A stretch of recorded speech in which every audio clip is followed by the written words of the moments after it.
If you're a parent or share a fridge with someone, Instacart is about to make grocery shopping so much easier. Because with family carts, you can share a cart with your partner and each add the items you want. Since between the two of you, odds are you'll both remember everything you need. And this way, you'll never have to eat milkless cereal again. So minimize the stress of the weekly shop with family carts. Download the Instacart app and get delivery in as fast as 30 minutes. Plus, enjoy $0 delivery fees on your first 3 orders. Service fees apply for 3 orders in 14 days. Excludes restaurants.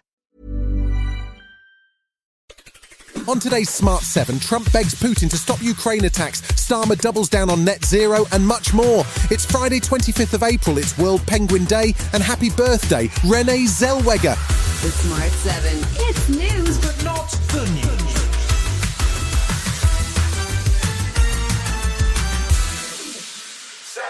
Thursday saw a conference get underway in London on the future of energy security. There were over 60 countries in attendance as the need for energy security comes into sharp focus, with rising global temperatures and disruptions in supply since Russia's war on Ukraine began. Speakers included EU Commission President Ursula von der Leyen and UK Prime Minister Keir Starmer.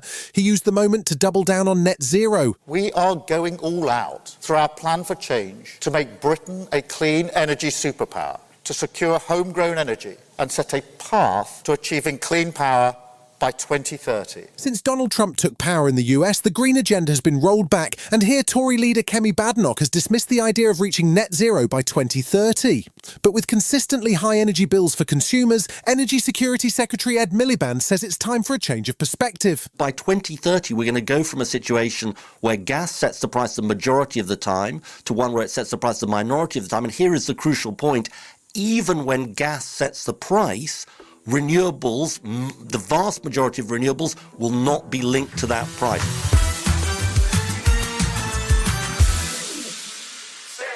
Donald Trump tweeted, "Vladimir, stop," all in caps on Thursday, as Russia's latest attack on Kyiv killed at least 12 people early on Thursday morning.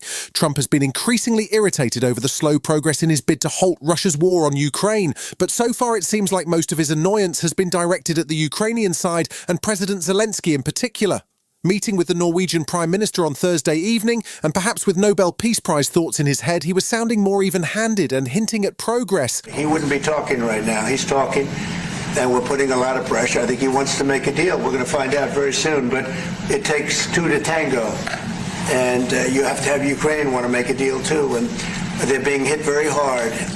And I do believe they want to make a deal. When the missiles struck Kyiv, the Ukrainian president was in South Africa, meeting with South African President Cyril Ramaphosa, who is currently the head of the G20. Zelensky cut the visit short after the attack, but Ramaphosa said he too has been urging Putin towards peace. I had a call with President Vladimir Putin, where we both committed to work together towards a peaceful resolution of the Russia-Ukraine conflict.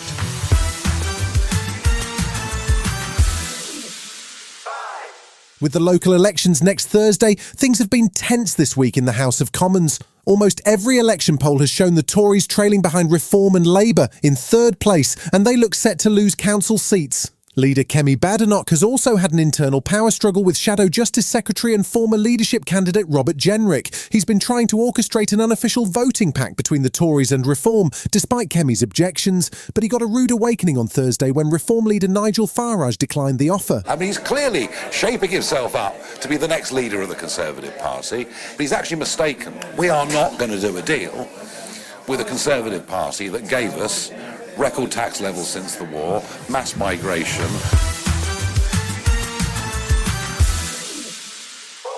Ofcom, the content regulator, is moving to block potentially harmful content from children online. The new powers, which commence in July, are part of the Online Safety Act and will see tech companies required to block access for those who are underage or face potentially large fines. The measures will apply to what Ofcom calls the riskier services, mainly the major social media platforms, and require what they call highly effective age checks. You can hear more on this subject in this Sunday's episode of The Smart 7 with tech guru Will Guyat. Ofcom chair Dame Melanie Dawes says they will give cites some leeway as to how they enforce the age checks. What we're saying is that it's certainly not okay to just ask someone their date of birth, which is what most companies are relying on at the moment. So what we're saying is it needs to be highly effective, but it can involve lots of different systems. Still to come on today's Smart 7, in association with Metro, Jamie Vardy flees the Foxes and Gary Halliwell heads to Hollywood. Right after this. Thumbtack presents the ins and outs of caring for your home. Out. Uncertainty. Self-doubt. Stressing about not knowing where to start. In. Plans and guides that make it easy to get home projects done. Out. Word art. Sorry, live, laugh lovers. In. Knowing what to do, when to do it, and who to hire. Start caring for your home with confidence. Download Thumbtack today.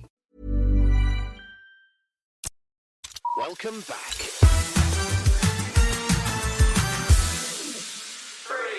This weekend sees the FA Cup semi-finals with Crystal Palace taking on Aston Villa on Saturday, while Man City face Nottingham Forest on Sunday. Sunday will also see Liverpool welcome Spurs in a game that could decide the Premier League title, as Arne Slot's men only need a single point to get ahead of Arsenal and claim the crown. Thursday saw Leicester legend Jamie Vardy announce that he's leaving the club. He's not retiring though, and even at 38 it appears there may be interest from the US leagues. He won the Premier League with Leicester in 2016 and the FA Cup in 2021, but with the club now relegated, felt it was time to move on. Leicester City has been my second home, my extended family, my life for 13 years. The club, the city, the people means so much to me and my family. It's a place that shaped the lives of our kids who've been so lucky to call Leicester home for so long. But for me, the time has come to say goodbye.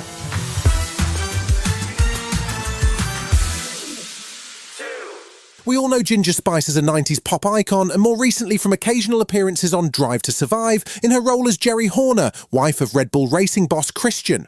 But along with all that, she's also an author. She's written 2 biographies, a children's book and a young adult series centred around a character called Rosie Frost, who is a mysterious orphan. She's just about to release the second book in the series called Rosie Frost Ice on Fire, and apparently that's not all, as she told Chris Evans. She's sold the rights to a Hollywood producer. It is the biggest producer in Hollywood has bought the rights. We're making a movie. They've been so amazing, including me, and so I get to help choose Rosie. You know, they're including me, and they're just amazing. It's back to school time, although that seems a bit too soon to say. Wednesday is heading back to school this August. Wednesday Addams, that is, the spin-off TV show from the Addams Family. The first season, which featured Tim Burton as exec producer and the director of a number of episodes, was a ratings hit. Now, Jenna Ortega, who plays Wednesday, is heading back to Nevermore Academy for more creepy mischief, along with recurring guest stars Christina Ricci and Catherine Zeta-Jones. Fun fact, the series is filmed in Ireland. This is the first time you've ever willingly returned to a school. How does it feel? Like returning to the scene of the crime. Howdy, Ruby. I already know where the bodies are buried. You've been listening to The Smart 7. We'll be back tomorrow at 7 a.m. Hit that follow button and have a great day. Give us 7 minutes, and we'll give you the world. Ever wonder what your lashes are destined for? The cards have spoken. Maybelline New York Mascara does it all. Whether you crave fully fan lashes with Lash Sensational, big, bold volume from the Colossal, a dramatic lift with Falsies Lash Lift, or natural-looking volume from Great Lash, your perfect lash future awaits. Manifest your best mascara today. Shop Maybelline New York and discover your lash destiny. Shop now at Walmart.